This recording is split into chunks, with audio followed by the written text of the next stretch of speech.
Grizzly bear couldn't save her cub in the icy water. What this human baby did put everyone in tears. Let us know where you're watching from. If you love my content, consider supporting it with a super thanks. Every bit of your support helps us create even more amazing stories for you. The morning sun struggled to break through the thick blanket of fog that hovered over Pine Lake. Emma Bennett stood by the kitchen window of her family's remote cabin, clutching a steaming mug of coffee between her palms. Outside, the world was transformed into a winter wonderland. Towering pines, heavy with fresh snow, created a natural fortress around their temporary haven. The family had arrived just yesterday for their annual winter retreat, hoping to escape the chaos of city life. Emma's husband Noah was still asleep upstairs, exhausted from the long drive. Their 10-month-old daughter Lily was awake, though, happily babbling from her playpen in the corner of the living room. Emma smiled as she watched her daughter's chubby fingers reach for colorful toys, blissfully unaware of the biting cold just beyond the cabin walls. "Just you and me this morning, sweetheart," Emma whispered, moving to check that the fire in the stone hearth was still burning strong. A sudden movement outside caught her attention. Emma squinted through the frosted glass, her breath catching in her throat as she spotted a massive grizzly bear pacing frantically along the shoreline.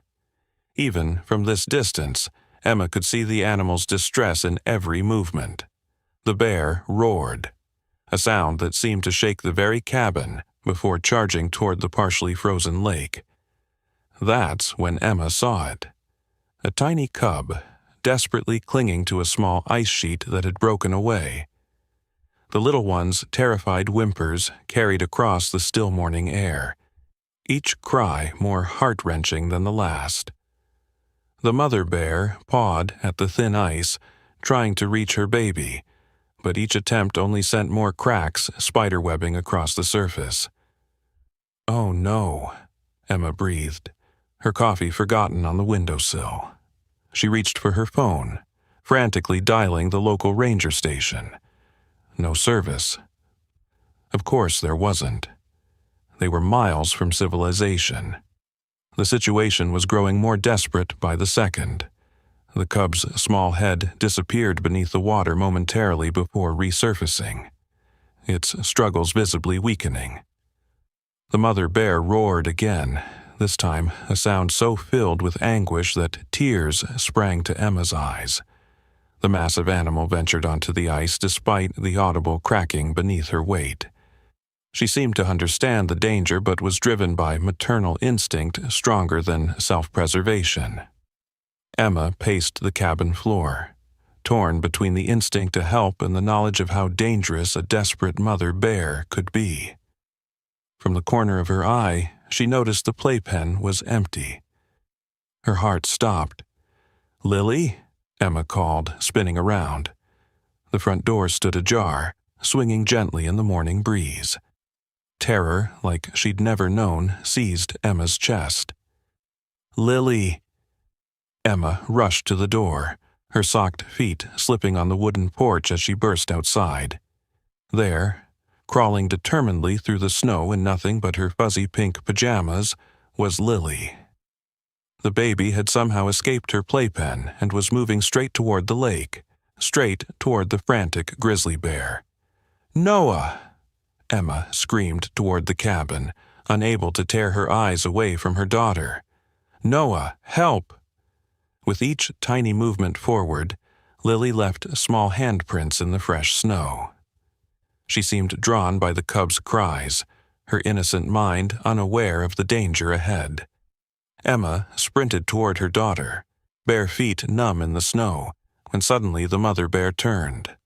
Time seemed to freeze as the massive grizzly locked eyes with the approaching human baby. Emma stopped breathing, paralyzed with fear, as she watched her daughter and the bear regard each other in a moment of impossible understanding. The bear made no move toward Lily. Instead, she watched as the baby continued her determined journey to the water's edge. Emma crept closer, afraid any sudden movement might break the strange spell and remind the bear of her natural instincts. Just then, Noah burst from the cabin, a hunting rifle in hand. "Emma, get back!" he shouted. "No, wait!" Emma threw up her hand, signaling him to stop. Something's happening. At the shoreline, Lily had reached a long, sturdy branch that had fallen from one of the pines. With more coordination than Emma had ever seen her display, the baby grabbed the branch and pushed it forward, sliding it across the ice toward the struggling cub. The branch bridged a crucial gap in the broken ice. The desperate mother bear seemed to understand instantly. She used her powerful paw to pull the branch closer, creating a makeshift path to her cub. With one mighty effort, she reached out and finally caught her baby by the scruff of the neck, pulling the shivering cub to safety. Emma rushed forward through the snow, scooping Lily into her arms and backing away slowly.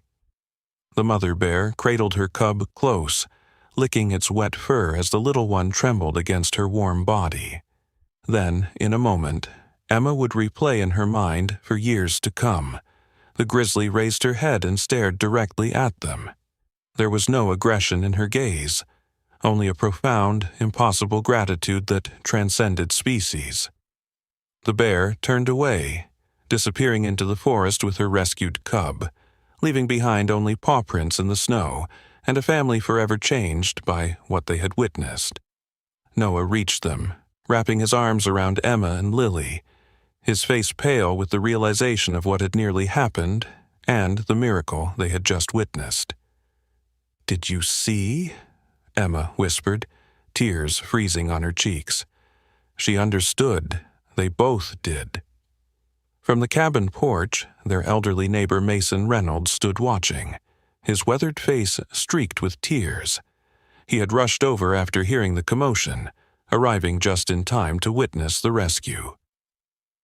"In 60 years in these mountains," Mason said, his voice thick with emotion, "I've never seen anything like that. That little one of yours." He shook his head in wonder. Sometimes the smallest hands can reach places the rest of us can't. As the family made their way back to the warmth of their cabin, Lily looked over her mother's shoulder toward the forest where the bears had disappeared. For a moment, her innocent eyes seemed to hold wisdom far beyond her years, a reminder that compassion requires no words, no understanding of danger, no instruction. Emma held Lily close to her chest, the baby's small body still cold from her adventure in the snow. Inside the cabin, Noah quickly wrapped them both in thick blankets while Mason built up the fire. "That's not natural what we just saw," Mason muttered, his hands trembling slightly as he arranged logs in the fireplace. "Bears don't act that way around people, especially not with their cubs in danger." Emma gently rocked Lily, who had already begun to doze off, unaware of the miracle she had just facilitated. "Maybe there's something we don't understand about them, about connection." Noah paced the length of the cabin, adrenaline still coursing through his veins. "I almost shot that bear, Emma. I was seconds away from pulling the trigger." "But you didn't," Emma whispered, her eyes filling with tears again. "Something made you wait." Mason settled into a worn armchair, his weathered face pensive. "There's a story the old tribes around here tell," he began, his voice taking on a rhythmic quality that immediately commanded attention. "About a time long ago when animals and humans could understand each other. They say children are still born with that gift sometimes, but most lose it as they grow." Emma looked down at Lily's peaceful face. Could it be true? Or was it simply the innocence of a baby that had somehow communicated across the species barrier? The crackling fire and Mason's soft voice had nearly lulled Emma to sleep when the cabin door burst open. A young woman stood in the doorway, snow dusting her park ranger uniform, her breath coming in heavy clouds in the cold air. "Is everyone okay?" she asked urgently. "I'm Ranger Sarah Michaels. We got reports of bear activity near occupied cabins." Noah quickly explained what had happened, while Emma continued to rock Lily gently in her arms.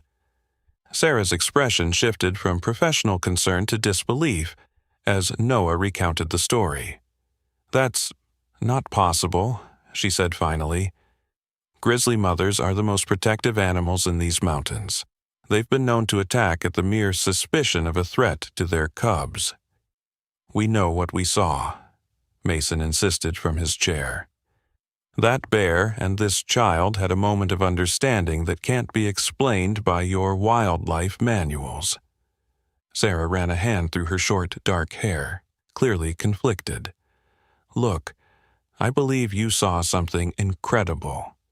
But for the record, and for your own safety, I need to advise you to keep your distance from any wildlife, especially predators."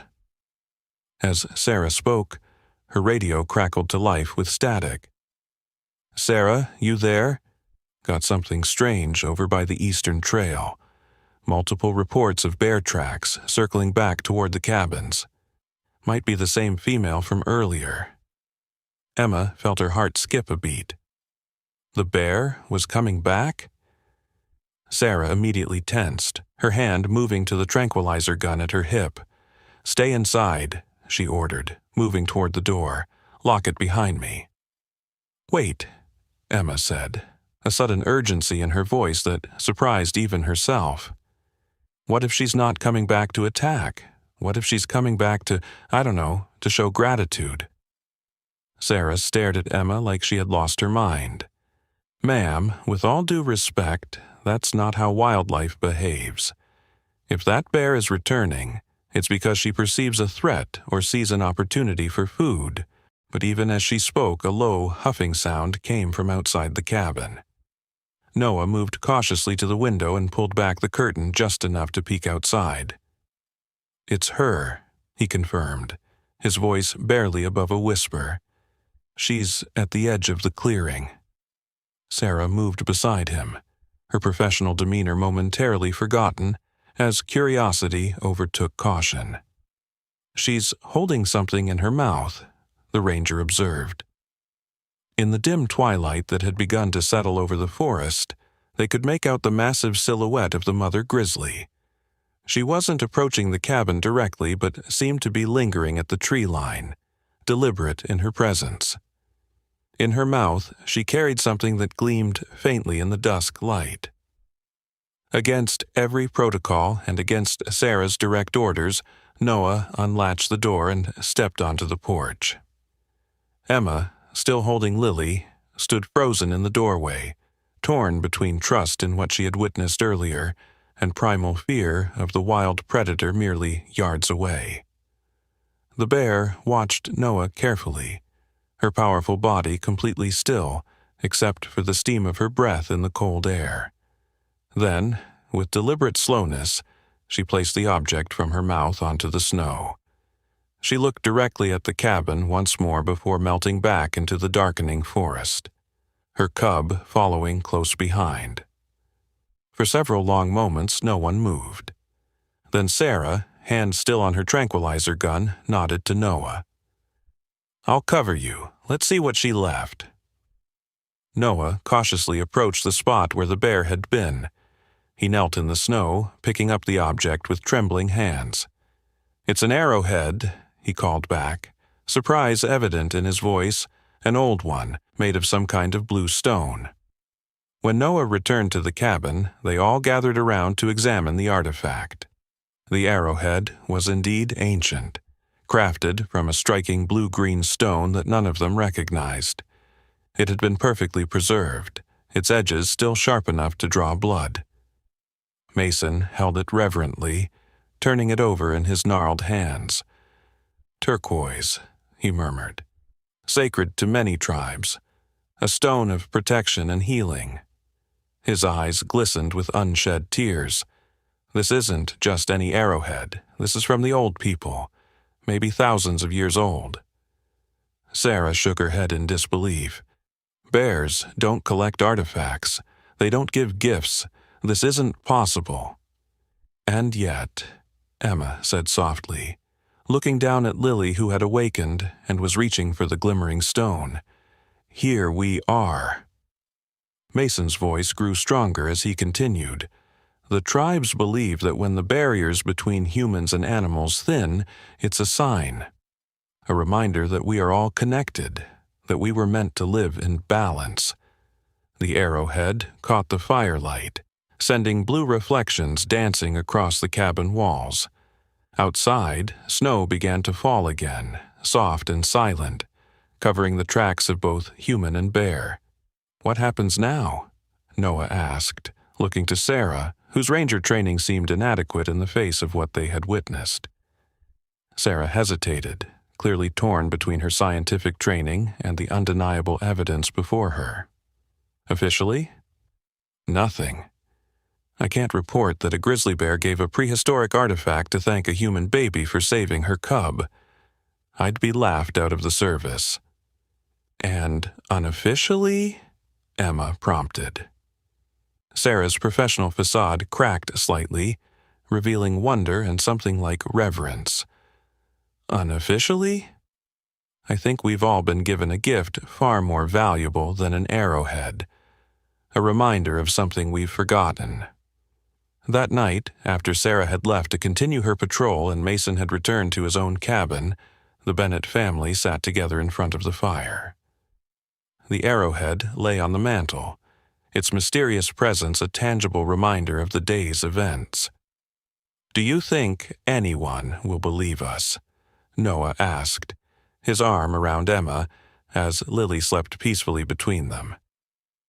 Emma considered the question carefully. "Some will. Those who understand that there are mysteries in this world that can't be explained by science or reason alone. Those who still remember how to see with their hearts." Outside, the forest stood silent under its blanket of snow, keeping its secrets. In the distance, the mournful howl of a wolf rose to meet the emerging stars, a sound both ancient and eternal. And in her dreams, little Lily smiled, for she understood what the adults around her were still struggling to comprehend, that sometimes the greatest connections are formed not through words or reason, but through the simple, wordless language of compassion that all creatures are born knowing, before the world teaches them to forget. The events at Pine Lake would be whispered about for generations to come. Some would dismiss it as mere coincidence or a fabricated tale. Others would recognize it as a reminder of the thin veil that separates humanity from the natural world, a veil that occasionally parts to reveal the profound connections that still exist, if only we have the eyes to see them. For Emma and Noah Bennett, that winter retreat became a turning point. Noah, once focused solely on his corporate career, resigned from his position upon their return to the city. Instead, he began working with conservation groups, using his business expertise to help protect wilderness areas and the creatures that called them home. Emma, inspired by their experience, started documenting stories of extraordinary animal-human connections, eventually publishing a book that touched hearts around the world. Though she never explicitly claimed their own story as fact, those who knew her could see the truth shining in her eyes whenever she spoke of understanding across species. And Lily, the girl who had once reached out to a desperate mother bear, grew into a remarkable young woman with an uncanny ability to connect with animals of all kinds. On her 18th birthday, Emma and Noah gave her the turquoise arrowhead, mounted as a pendant, a reminder of a moment that had shaped her life before she could even remember it. Some gifts, Emma would often reflect, come to us when we're too young to understand their significance. It's only in looking back that we recognize how a single moment of compassion, whether given or received, can alter the course of many lives. In the mountains where Pine Lake reflects the ever-changing sky, visitors sometimes report seeing a grizzly bear with unusual behavior. She keeps her distance from humans, yet shows none of the typical aggression. Some say she watches children with particular interest, as though searching for something or someone in their innocent faces. Rangers in the area neither confirm nor deny these reports, but Sarah Michaels, now the head ranger at the mountain preserve, keeps a small piece of turquoise on her desk. When asked about it, she simply smiles and says, "It reminds me to look beyond what I think I know." Sometimes the smallest hands can reach places the rest of us can't, and sometimes the most profound connections are formed in moments when we act from pure compassion, unburdened by fear or expectation. In those rare, perfect moments, the barriers between species fall away, revealing a truth as old as time itself, that we are all, in ways beyond words, connected. 5 years passed, and the Bennett family had made the Pine Lake cabin their permanent home. The corporate world of deadlines and artificial urgency had been replaced by the natural rhythms of mountain life. Noah had established a successful wildlife conservation foundation, while Emma's book about interspecies connections had touched hearts worldwide, though skeptics still abounded. Lily, now nearly 6 years old, had grown into a curious child, with keen eyes that missed nothing. She wore the turquoise arrowhead around her neck always, though she had no conscious memory of how it had come into her possession. To her, the stories her parents told of that winter morning seemed like a fairy tale, beautiful, but perhaps embellished by adult imagination. It was an unusually warm spring day when the family decided to hike to Echo Ridge, a favorite overlook that provided breathtaking views of the surrounding wilderness. Mason had joined them, his gait slower now, but his spirit as strong as ever. At 83, the old man still insisted on making the climb, brushing off Noah's concerns with a wave of his weathered hand. "Been climbing these hills since before your parents were born," he chuckled. "Don't intend to stop till they carry me off this mountain." The trail wound through pine forests and across bubbling streams swollen with snowmelt. Lily darted ahead, then fell back, her endless energy a stark contrast to Mason's measured pace. She collected wildflowers along the way, weaving them into a crown that sat crookedly on her auburn curls. "Stay where we can see you, Lily," Emma called, watching her daughter skip ahead once more. Something had been bothering Emma for weeks, a restlessness she couldn't name. Dreams of the grizzly bear had returned with startling clarity after years of absence. In them, the bear always seemed to be trying to communicate something urgent, something beyond Emma's understanding. Sarah Michaels, now a close friend, had reported increased bear activity in the area, but assured them it was normal for spring. Yet Emma couldn't shake the feeling that something was drawing them to Echo Ridge today. Something beyond their conscious decision. They reached a small clearing where the trail divided, one path continuing toward the ridge, the other descending to a secluded valley known locally as Shadow Hollow. Lily, who had been following the main trail, suddenly stopped and turned toward the valley path. "I want to go this way," she said with unusual firmness. Noah glanced at the unmarked trail with concern. "That's not the way to Echo Ridge, sweetheart. That trail isn't maintained anymore. It might not be safe." Lily's hand rose unconsciously to the arrowhead at her neck, her fingers tracing its edges.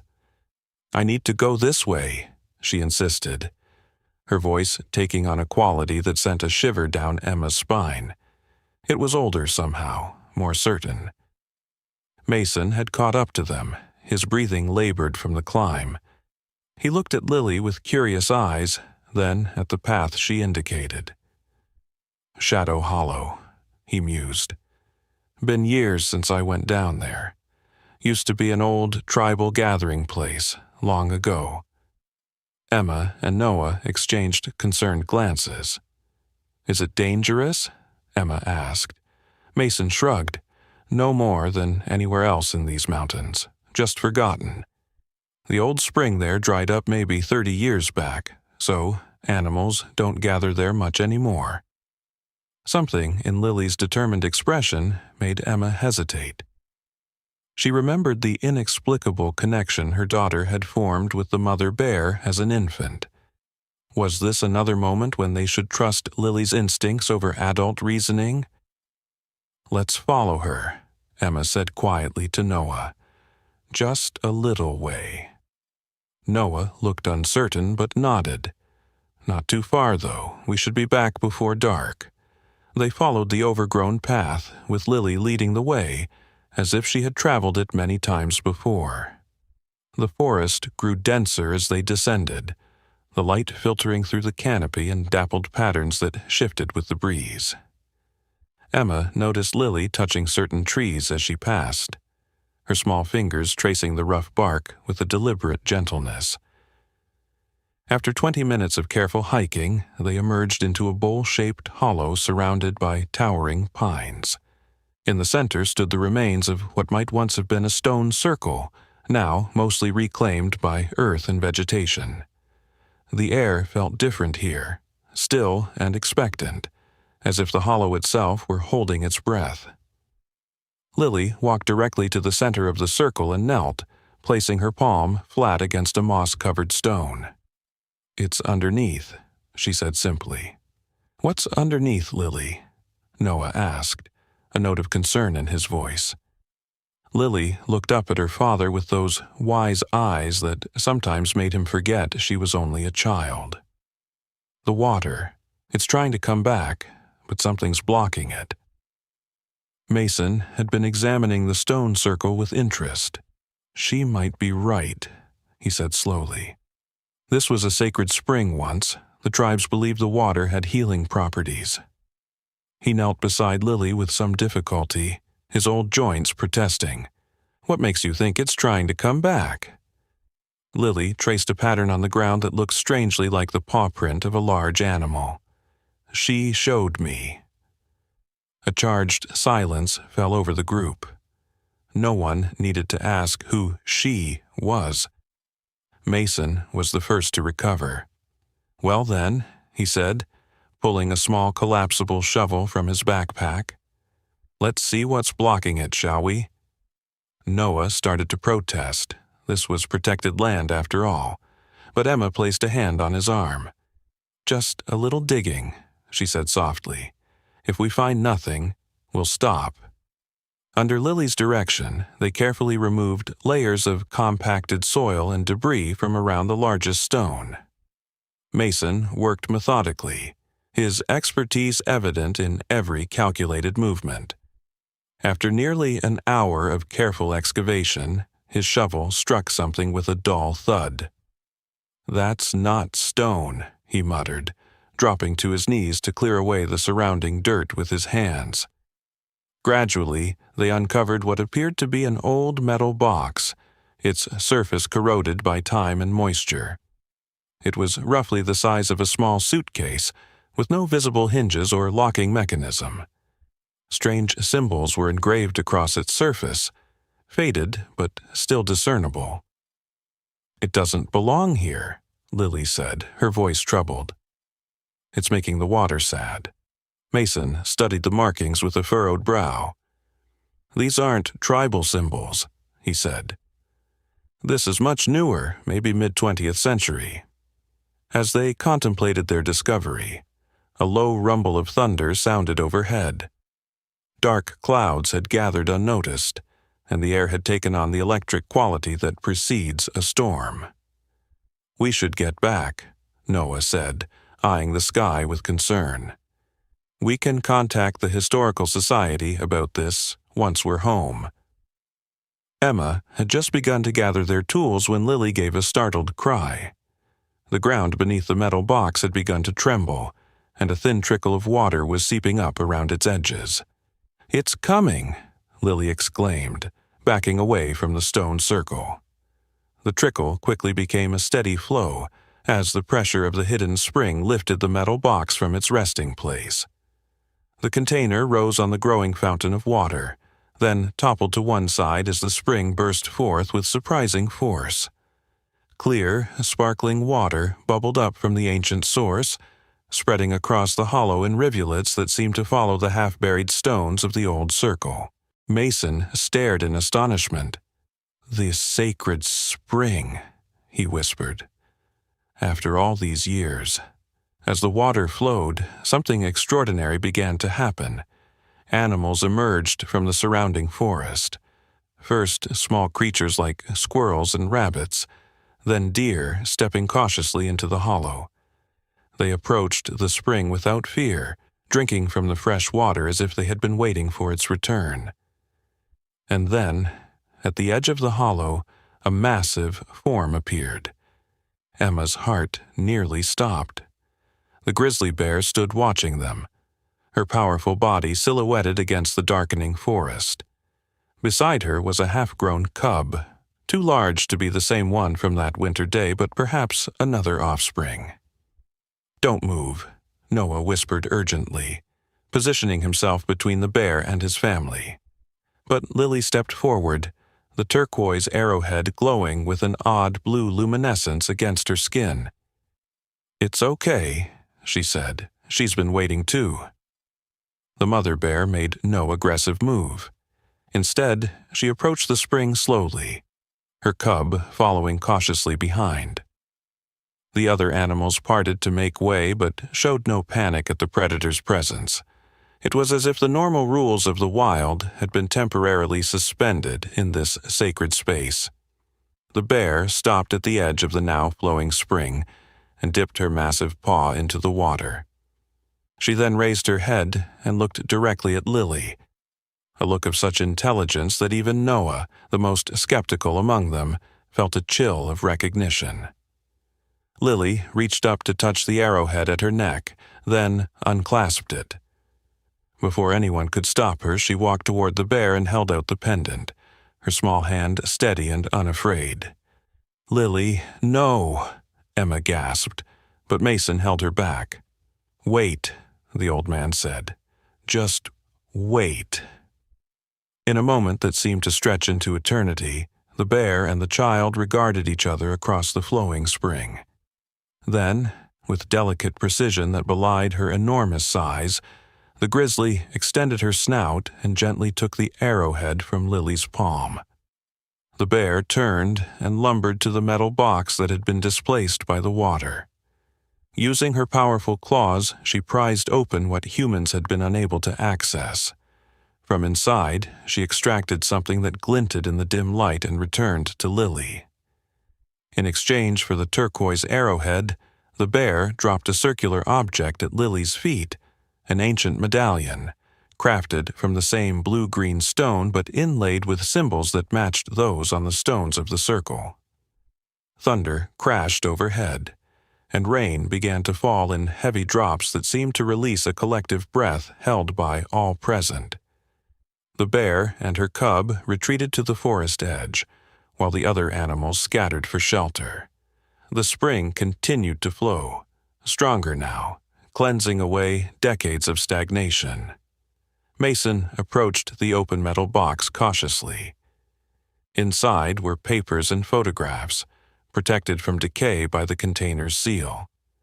He lifted out a journal with trembling hands, its leather cover still supple despite its age. "We need to get this somewhere dry," he said as the rain intensified. They gathered what they could, including the mysterious medallion, and made their way back up the trail as quickly as safety allowed. By the time they reached the main path, they were soaked through, but an inexplicable elation had taken hold of them all. Even Noah, who kept glancing back toward Shadow Hollow with wonder in his eyes. Back at the cabin, while Lily slept soundly after their adventure, the adults spread the contents of the journal across the kitchen table. The handwritten pages told a disturbing tale. In the 1950s, a government researcher had discovered the tribal spring and noticed its unusual properties. Initial tests suggested the water contained minerals unknown to science. Fearing weaponization potential during the Cold War, the researcher had diverted the spring underground and sealed it with the metal box containing monitoring equipment, effectively cutting off the sacred waters from the surface.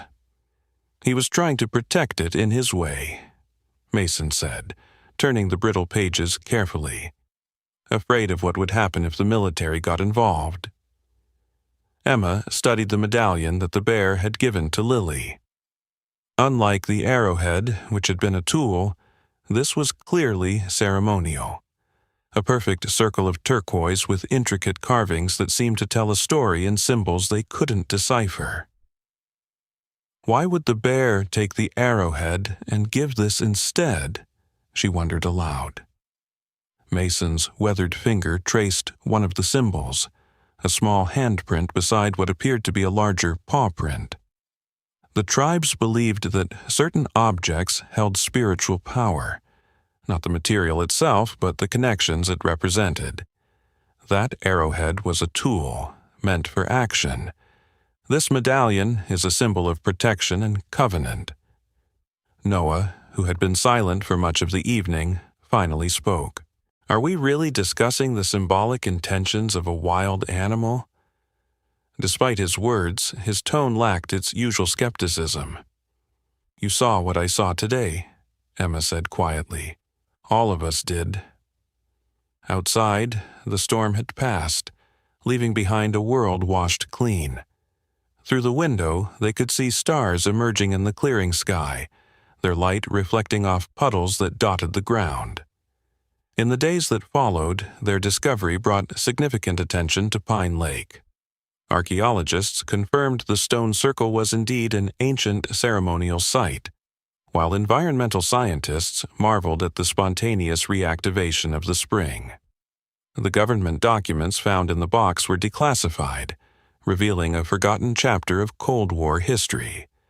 But none of the experts could explain the connection between a 6-year-old girl and a grizzly bear, or how Lily had known exactly where to find the buried spring.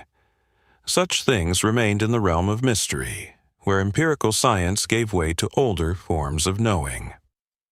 Sarah Michaels helped establish a protected wildlife corridor around Shadow Hollow, ensuring both the spring and its animal visitors would remain undisturbed.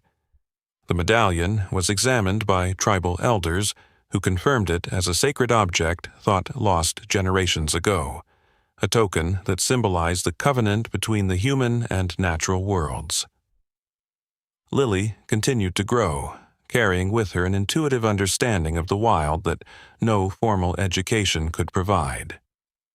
The medallion now hung where the arrowhead once had, a constant reminder of her unique connection to the mountains and their inhabitants. And sometimes, on quiet mornings when mist rolled through the pines, visitors to Shadow Hollow would report glimpsing a child and a grizzly bear sitting in peaceful communion beside the flowing spring, though such sightings were usually dismissed as mountain folklore, the kind of story told around campfires to remind us that there are still mysteries in this world that defy explanation. But Emma knew better. She had witnessed firsthand the truth that most adults forget, that compassion can bridge even the widest divides, that understanding often comes through the heart rather than the mind, and that sometimes the most profound wisdom comes from those who have not yet learned to doubt the impossible. In the years that followed, the story of Lily and the bear became something of a legend in the region. Some dismissed it as an environmental fairy tale, while others made pilgrimages to Shadow Hollow hoping to experience something of its magic. The Bennett family neither confirmed nor denied the more fantastic elements of the story, understanding that some truths are better felt than explained. As for the mother bear, rangers occasionally reported sightings of a distinctive grizzly with unusual behavior patterns, one who seemed to watch human children with particular interest, and who left small offerings of berries or interesting stones near the cabins where families stayed. They named her Guardian, though in official reports she was simply Bear number 247. And sometimes, in the deep quiet of winter nights when snow blanketed the mountains in silence, Emma would wake to find Lily standing at the window, the medallion glowing faintly blue against her nightgown. On those nights, if Emma looked carefully through the frosted glass, she might glimpse a large shadow moving through the trees, a reminder that some connections once formed transcend all conventional understanding. "She's dreaming," Lily would say simply when asked. "And sometimes I dream with her." It would be easy to dismiss such things as the imagination of a child, the wishful thinking of those who long for deeper connection in a world increasingly separated from nature. But for those who had witnessed that first miraculous rescue, and the events at Shadow Hollow 5 years later, there remained no doubt. For in the space between human understanding and the ancient wisdom of the wild, there exists a truth older than language itself, that compassion needs no translation, that boundaries are often of our own making, and that sometimes the deepest connections come from the most unexpected places. 12 years passed since the day at Shadow Hollow. Lily Bennett had grown into a remarkable young woman of 17, tall and confident, with the same thoughtful eyes that had once gazed fearlessly at a desperate mother bear. The turquoise medallion remained her constant companion, though few outside her family knew its extraordinary origin story. Pine Lake had changed too. What had once been a scattering of remote cabins had evolved into a small but thriving community, drawn together by a shared appreciation for the delicate balance between wilderness and human habitation. NOAA's Conservation Foundation had become internationally recognized for its innovative approach to wildlife corridors and habitat preservation. Emma's books, she had published 3 more after her initial success, had inspired a generation of young environmentalists. But change wasn't always positive. Corporate interests had discovered the pristine beauty of the region. A luxury resort development had been proposed for the northern shore of Pine Lake, promising economic opportunities but threatening the fragile ecosystem. The community was divided, with some welcoming the prospect of jobs and others fiercely opposing any large-scale development. On a crisp autumn morning, Lily sat cross-legged beside the spring at Shadow Hollow, the medallion warm against her skin despite the cool air. The sacred waters flowed strong and clear, nourishing a vibrant ecosystem that had flourished since its rebirth 12 years earlier. Scientists from around the world had studied the spring's unusual mineral composition, finding properties that defied easy classification, but showed remarkable healing capabilities for both plants and animals. "I thought I might find you here," came a familiar voice. Lily looked up to see Dr. Marcus Chen approaching through the golden-leaved aspens. The ethnobotanist had arrived at Pine Lake 3 months earlier, ostensibly to study the unique plant communities around Shadow Hollow. But Lily had sensed from their first meeting that his interest went deeper than academic curiosity. "Just thinking," Lily replied, making room on the stone beside her. Marcus sat down, his movements careful and deliberate as always. At 32, he carried himself with a quiet dignity that reminded Lily of her father, though physically the 2 men couldn't be more different. Where Noah was tall and fair, Marcus was compact and dark-eyed, his Asian heritage evident in his features. "The development committee is meeting today," Marcus said, skipping the small talk they both found unnecessary. "Your father asked me to remind you." Lily nodded, trailing her fingers through the clear water. "I haven't forgotten." The meeting would determine whether the community formally opposed the resort development, or negotiated for concessions that might mitigate its impact. As the most visible representative of the younger generation, Lily's voice carried significant weight, a responsibility she didn't take lightly. "Have you decided what you'll say?" Marcus asked, his scientific detachment softening slightly. Lily's gaze drifted to the far edge of the hollow. "I'm still listening," she said simply. Marcus had learned not to press for clarification when Lily spoke this way. Despite his rational, evidence-based worldview, he had witnessed enough inexplicable occurrences around Shadow Hollow to respect the mysteries he couldn't yet explain. The spring itself defied conventional science. Its reappearance after decades of absence, the unusual healing properties of its waters, the way animals of all species gathered peacefully around it. And then there was Lily herself.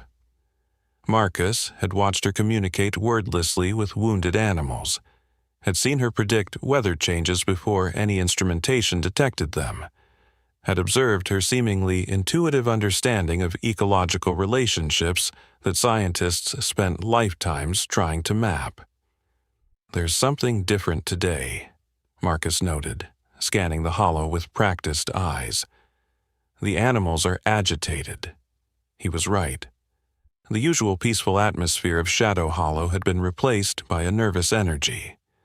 Squirrels darted more quickly between trees, birds called more urgently to one another, and the deer that typically grazed peacefully near the spring were nowhere to be seen. Lily closed her eyes, her hand rising to the medallion. Over the years, she had learned to interpret its subtle variations in temperature and the barely perceptible vibrations that sometimes pulsed through the ancient stone. Today, it felt unusually warm, almost hot against her skin. "Something's coming," she said, opening her eyes. "Or someone." As if summoned by her words, a figure emerged from the trees on the opposite side of the hollow. Even at a distance, Lily recognized the distinctive uniform of Ranger Sarah Michaels, now the senior wildlife officer for the entire region. But Sarah wasn't alone. Behind her came a man in an expensive-looking suit, his polished appearance distinctly out of place in the wilderness setting. Lily stood, brushing leaves from her jeans as Sarah and the stranger approached. Marcus rose beside her, his posture subtly shifting to something more protective. "Lily, Doctor." "Chen," Sarah greeted them, her usually warm expression tight with tension. "This is Mr. Elliot Blackwood from Pinnacle Developments." The man stepped forward, extending a manicured hand that Lily reluctantly shook. His grip was firm, his smile practiced. "Miss Bennett," he said, his voice smooth as polished stone. "Your reputation precedes you, the remarkable daughter of Noah and Emma Bennett, growing up wild in these mountains."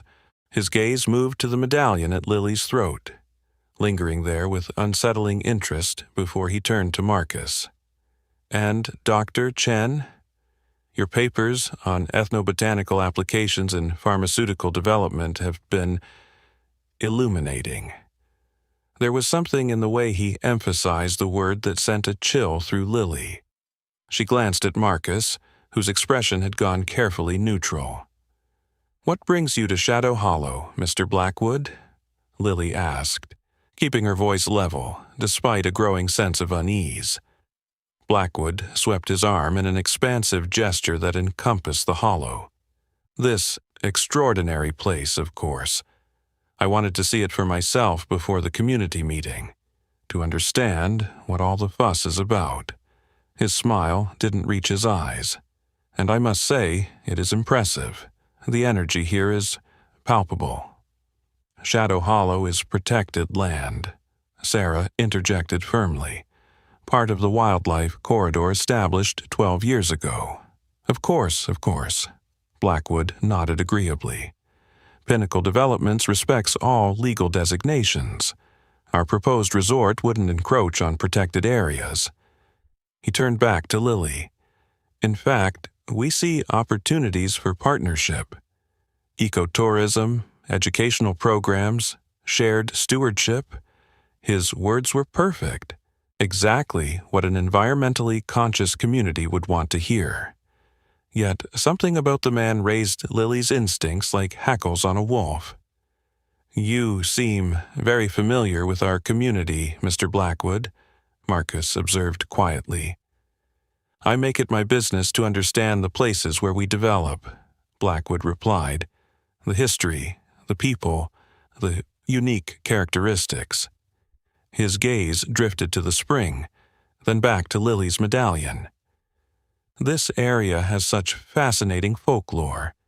The indigenous peoples believed these waters had special properties, didn't they? And then there's that charming story about a child and a bear. He smiled indulgently. Local color adds such value to a destination experience. The dismissive way he reduced their sacred truth to local color and folklore made Lily's jaw tighten. Before she could respond, a low rumble of thunder sounded overhead, though the sky remained clear. "We should head back," Sarah said, glancing upward with a frown. "Storms move in quickly this time of year." "Just one moment," Blackwood said, moving toward the spring. "I'd like to see this miraculous water up close." As he approached the spring, the medallion at Lily's throat grew suddenly hot. Not uncomfortably so, but impossible to ignore.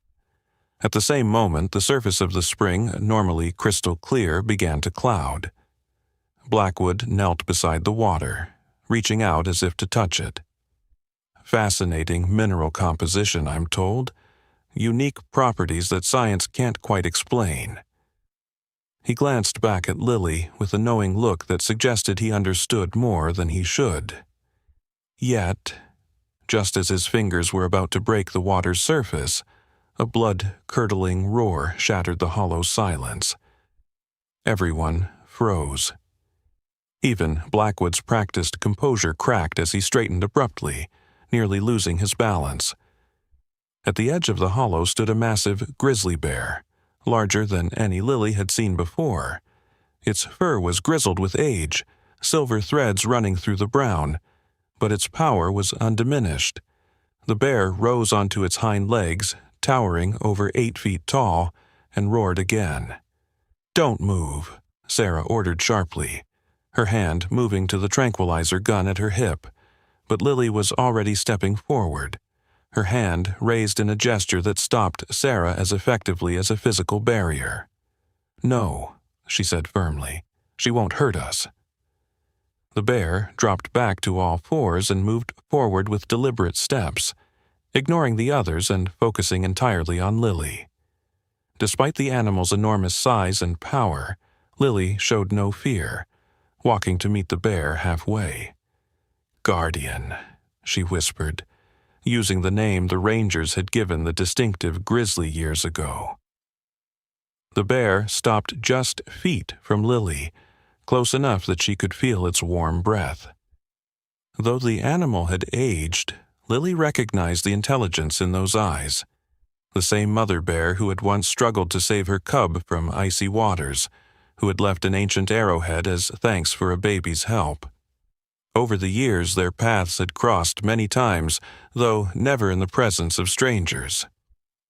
"Fascinating," Blackwood murmured, his fear giving way to an intense curiosity that Lily found more disturbing than his earlier condescension.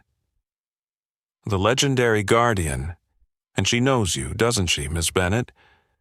The bear's attention shifted to Blackwood, a low growl rumbling from deep in her chest. She took a step toward him, massive claws digging into the soft earth. "Mr. Blackwood," Marcus said quietly, "I suggest you back away slowly." But Blackwood stood his ground, staring at the bear with an expression that had transformed from polite interest to naked ambition. "Do you know what people would pay for an experience like this? Controlled encounters with wildlife? The spring's healing waters available in our exclusive spa? That's not what this place is for," Lily said, her voice carrying a hint of the bear's growl. "Shadow Hollow isn't a commodity." The medallion at her throat began to pulse with blue light, visible even through her shirt. The bear's growl deepened, and the spring's waters started to move in unnatural patterns, swirling and rising as if defying gravity. "You have no idea what you're dealing with here," Blackwood said, his voice dropping to a near whisper. "This isn't just about a resort. This is about potential." He gestured toward the spring. "Do you know what pharmaceutical companies would pay for exclusive access to these waters? What military applications could be developed from its properties?"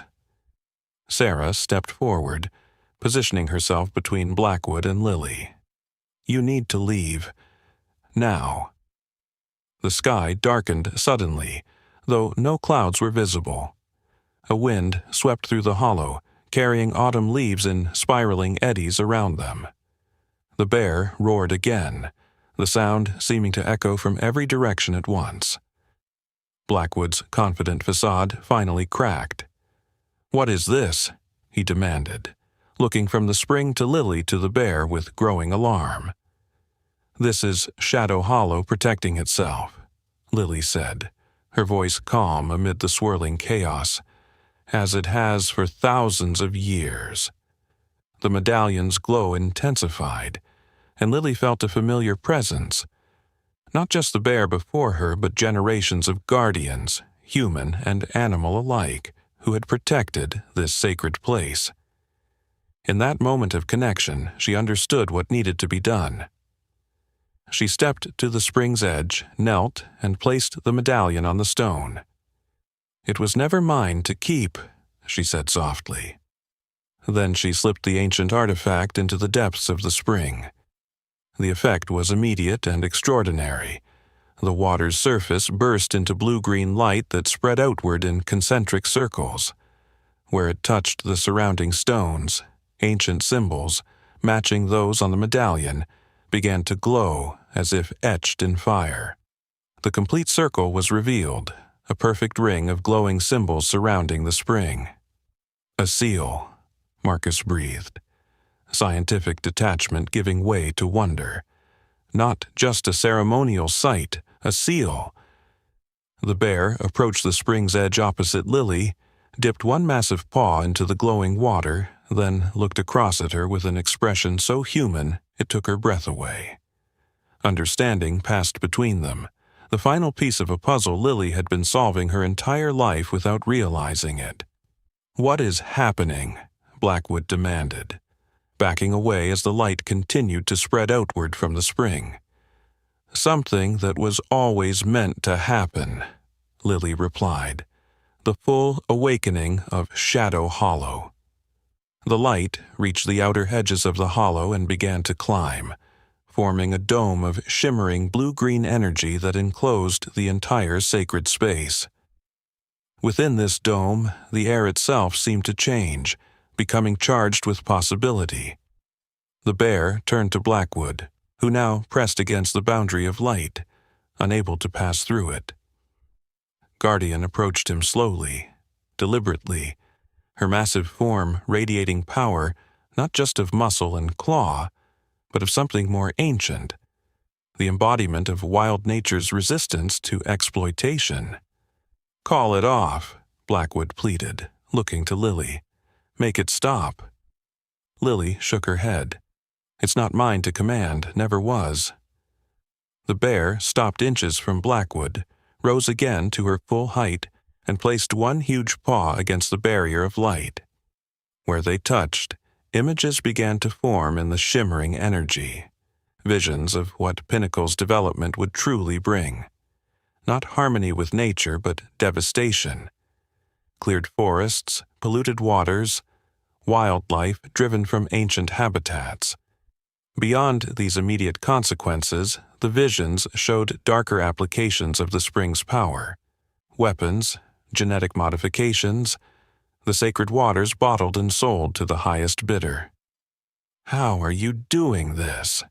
Blackwood whispered, transfixed by the horrifying projections of his company's true intentions. "I'm not," Lily said. "Shadow Hollow is showing you the truth it sees in your heart." The visions shifted, showing an alternative future, the community and land in balance, sustainable development that respected the wilderness rather than exploiting it, humans and animals coexisting as they had at Shadow Hollow for generations. "Choice," Marcus said quietly. "It's offering a choice." The bear lowered itself back to all fours and stepped away from Blackwood.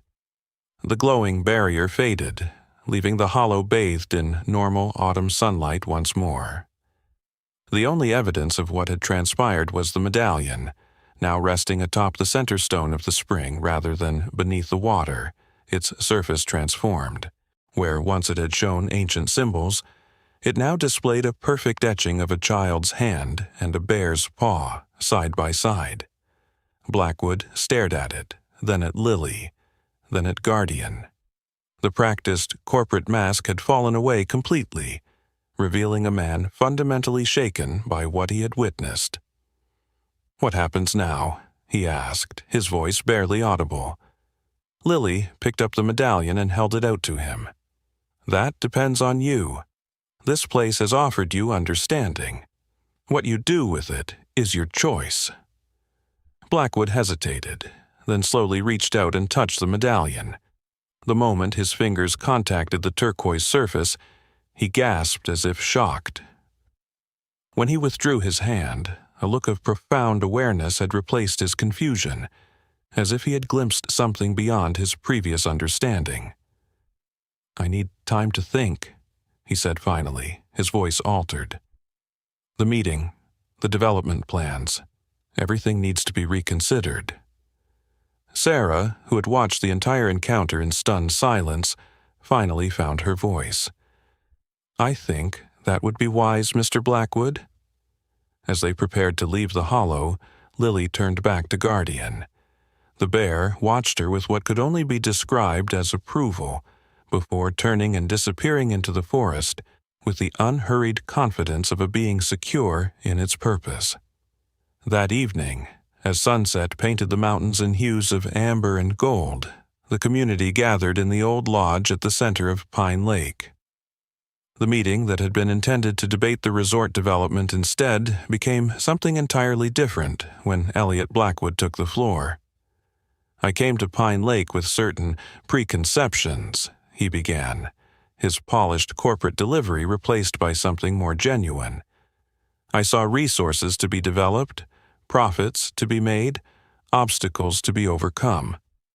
He paused, his gaze finding Lily in the crowd. "Today, I was shown a different perspective, one that I'm still coming to terms with." A murmur ran through the assembled community. Noah and Emma exchanged puzzled glances.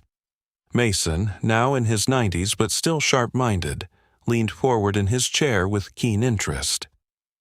"Pinnacle Developments is withdrawing its current proposal," Blackwood announced, prompting gasps and exclamations.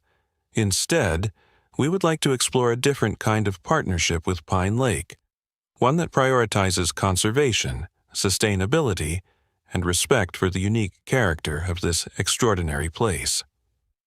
As discussions erupted throughout the room, Emma made her way to Lily's side. "What happened out there today?" she asked quietly. Lily touched the medallion, now hanging once again around her neck, though transformed from its original form. "Shadow Hollow revealed itself," she said simply, "as it was always going to do." Later that night, after the community celebration had wound down and most had returned to their homes, Lily stood alone on the shore of Pine Lake. The medallion gleamed in the moonlight, its new etching, the child's hand and bear's paw, a tangible reminder of the days of